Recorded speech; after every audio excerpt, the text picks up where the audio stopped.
जय श्री राम, राधे राधे। स्वागत है आपके अपने चैनल श्री हरि में। आज हम आपको बताएंगे कोकिला व्रत के बारे में। ये व्रत कैसे करना चाहिए, क्यों करना चाहिए और ये व्रत करने से क्या होता है, ये सभी जानकारी हम आपको देंगे। कोकिला व्रत, ये व्रत स्त्रियों का व्रत है। परिवार में सुख समृद्धि, सुंदर रूप एवं अच्छी संतान पाने के लिए किया जाता है। ऐसा विश्वास किया जाता है कि कोकिला व्रत के करने से स्त्रियों को 7 जन्मों तक सुख, सौभाग्य और संपत्ति मिलती है। व्रत के प्रभाव से नारी का सौभाग्य अचल रहता है, पति की रक्षा होती है, सौंदर्य, रूप, पुत्र, धन धान्य की प्राप्ति होती है। ये भी मान्यता है कि स्त्री सदैव साधवा हो या विधवा जो भी हो, ये व्रत कर सकती है तो वह 100 जन्मों तक सौभाग्य पाती है। अतः में उसे देवलोक में स्थान भी मिलता है। इस व्रत का महत्व इतना बताया गया है कि सभी प्रकार के दान के बराबर ये अकेला व्रत ही पर्याप्त फल प्रदान करता है। धार्मिक ग्रंथों में ऐसा उल्लेख मिलता है कि अहिल्या ने भी अपने श्राप के निर्वृत्त के पहले ही इस व्रत का पूजन किया था। सब काम और अर्थों की सिद्धि के लिए सीता माता ने दंडकारण्य की गोदावरी में स्नान करके विधि पूर्वक कोकिला व्रत की पूजा की थी। इसी प्रकार अरुंधति एवं रुक्मणी ने भी कोकिला व्रत का पूजन किया था। इस व्रत के प्रभाव से रुक्मणी को श्री कृष्ण पति रूप में मिले गए और अपने पति राजा नल को ढूंढने के लिए दमयंती ने भी कोकिला व्रत का पूजन किया था। इस व्रत के प्रभाव से ही व्यक्ति समस्त पापों से मुक्त हो जाता है और मनवांछित फल भी पाता है। अब इसकी पूजन विधि क्या है, ये भी हम आपको बताएंगे। ये व्रत आषाढ़ मास की शुक्ल पक्ष की पूर्णिमा से तो आरंभ होकर और श्रावण मास की पूर्णिमा तक किया जाता है। मतलब कि आषाढ़ मास से लेकर पूर्णिमा की जो श्रावण की पूर्णिमा है तब तक ये किया जाता है। ये विशेष रूप से स्त्रियों का व्रत है। व्रत के दिन सायकाल स्नान आदि करने का यह संकल्प ले कि मैं पवित्र रहकर कोकिला व्रत करूंगी। इसके दूसरे दिन यानी कि श्रावण मास की कृष्ण प्रतिपदा को किसी नदी, तालाब, झरने, बावड़ी या कुएं के पानी से स्नान कर यह संकल्प करे कि मम धन्य धन्य आदि सहित सौभाग्य प्राप्यते शिव तृष्टाय च कोकिला व्रत महम कृष्यते। फिर आषाढ़ पूर्णिमा से श्रावण की पूर्णिमा तक प्रतिदिन दान पुण्य करके आंवला का तेल लगाकर उपरोक्त वर्णित स्थानों के जल से स्नान कर पूरे महीने सूर्य को अर्घ देकर श्री गौरी जी का कोकिला के रूप में विधि विधान अनुसार पूजन आरती करे।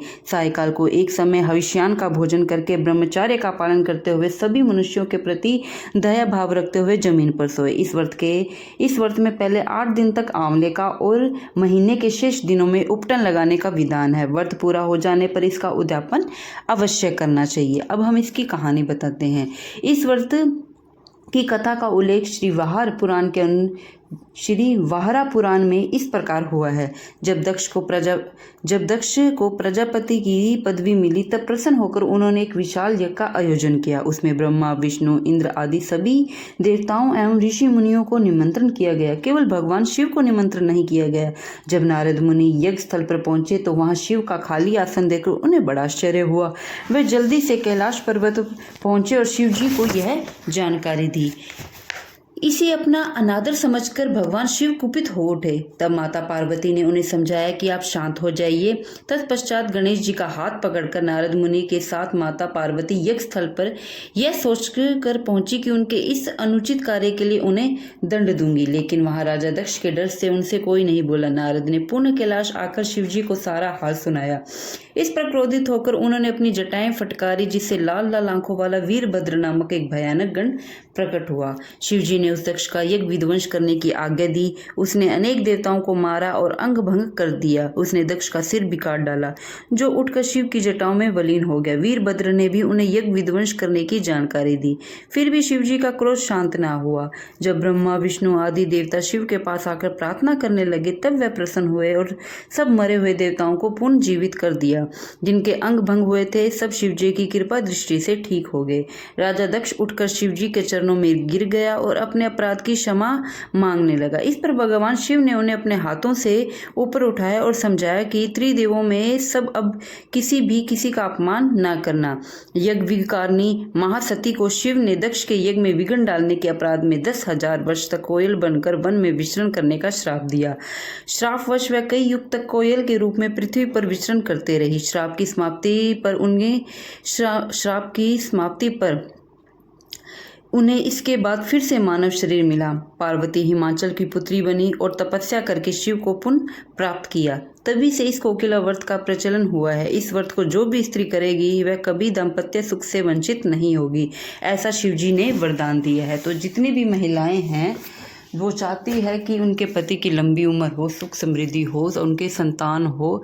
आज के टाइम में सभी स्त्रियां चाहती है कि उन्हें हर सुख संपत्ति सब मिले, उनका पति भी अच्छा हो, उनकी लंबी उम्र हो, उनके संतान हो, वो भी सुख प्राप्त करें, हम भी सुखी रहे। मतलब चारों तरफों देखें तो इस एक व्रत के कारण आपको ये सभी इच्छाएं मतलब प्राप्त हो सकती है। आपको पूरे 1 महीने तक का ये अनुष्ठान करना है।